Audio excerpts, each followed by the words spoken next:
Hi everyone, Downthony Towntano here, the internet's busiest music nerd, and it's time for a review of the new J-Rock album, Redemption. This is the third full-length album from Top Dog Entertainment artist, a black hippie member, J-Rock, someone who I've kind of been crossing my fingers for a while now, hoping that he would eventually drop a super standout, one-of-a-kind project, one of the best on the label, just as every other member of the label, pretty much every major member of the label so far has done. Because J-Rock is easily one of the more distinct and mature members of the Black Hippie affiliate. And because of that, I've been continually confused as to how projects like Follow Me Home and 90059 have come out so plain and lacking. He could be dropping some of the most sage bars and hard-hitting projects of Top Dog Entertainment, but instead he's kind of watering his sound down even more on Redemption. This album is hardly what it is titled to be because I'm failing to see much about it that is redeeming. Granted, the record does have a really strong start with The Bloodiest, a track that has grown on me since I originally heard it,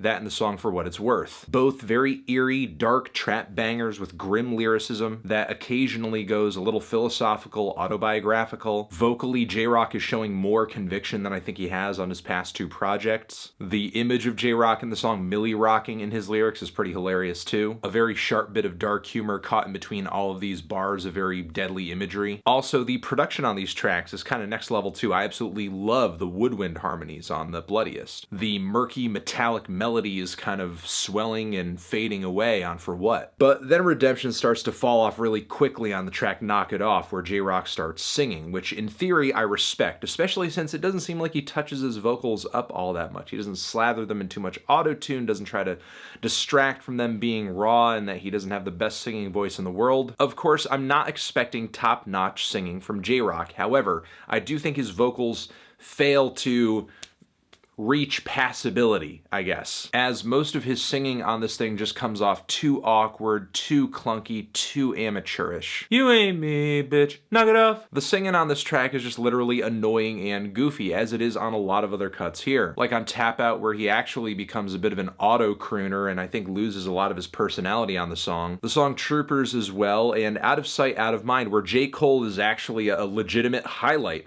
on the record, and it's really J-Rock that kind of is putting me to sleep. Occasionally the singing does work out, like on Rotation 112th, where the auto-tuned chorus vocals don't sound that bad, they're super catchy, and they contrast really well with Rock's incredibly amped verses. Like, he's just yelping in his upper register all over this track, and it just makes for a really attention-grabbing sound. Even though there are these sung low points on the album, there are moments where J-Rock does focus on his grimy and delivers some very dark, straightforward rap bangers. ES Tales is definitely one which has one of the meanest instrumentals on the entire record, which Rock pairs with lots of lyrical tales of drugs, the prison system, violence, cops, racism. Themes that are nothing new for Top Dog Entertainment fans, but Rock's Rottweiler voice just brings so much weight to these topics. On moments like this, it feels like J-Rock is fully capitalizing on the natural talents that he has, but then there are other moments here where it feels like that talent is being squandered. Like with wasting listeners' time with the replacement of King's Dead on this record from the Black Panther soundtrack. I mean, it was probably always meant to be on this album, but still, having it spoiled so early on and in a different context previous to this album's release.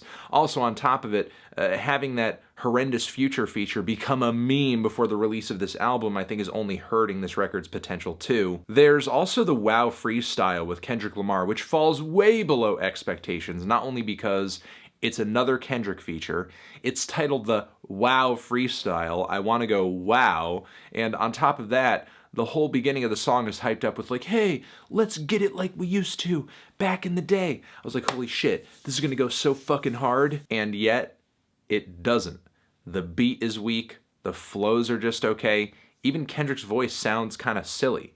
Like, I would have assumed that, given again that going back, that do it like we used to intro, we'd be kind of throwing it back to a time when J-Rock and Kendrick, things were a little bit more simple, things were a little bit more straightforward and lyrical. Maybe we'll be hearing something that has like the tone of a cipher, but instead the Wow freestyle just sounds like a weakly structured throwaway. The song Broke, I appreciate Rock's rapping for the majority of the track. I appreciate the very sad and downtrodden theme of the song, as well as the broke acronym kind of explaining what certain words mean within the context of the track. But right at the beginning of the song, Rock drops that really bad, continuously debunked Harriet Tubman quote, that fake Harriet Tubman quote. The one saying she freed 1,000 slaves and she would have freed 1,000 more if they knew that they were slaves, so on and so forth. A quote that ironically has been continuously used by people to sort of put the onus of slavery on the slaves because, oh, if only they knew that they were slaves, they would have tried to do something about it. When in fact, in this country, when slavery was the law of the land, there were numerous slave rebellions. Slaves were very well aware of their conditions and that they were not good. And then we have the closer, Win, which was a teaser track to this record, which I just did not take to at all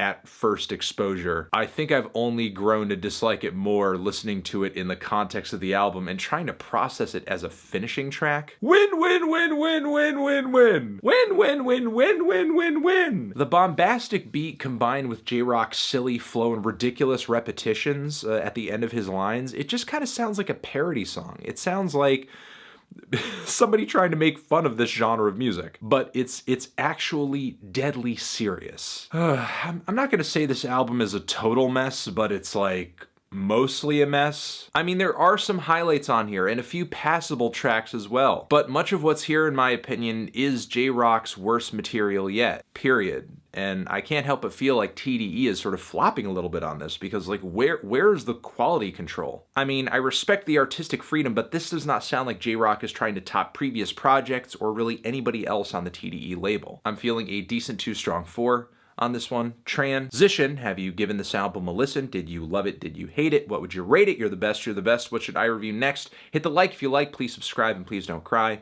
Just leave a comment in the comments if you're feeling full of thoughts. Over here next to my head is another video that you can check out. Hit that up or the link to subscribe to the channel. J-Rock, Redemption, forever.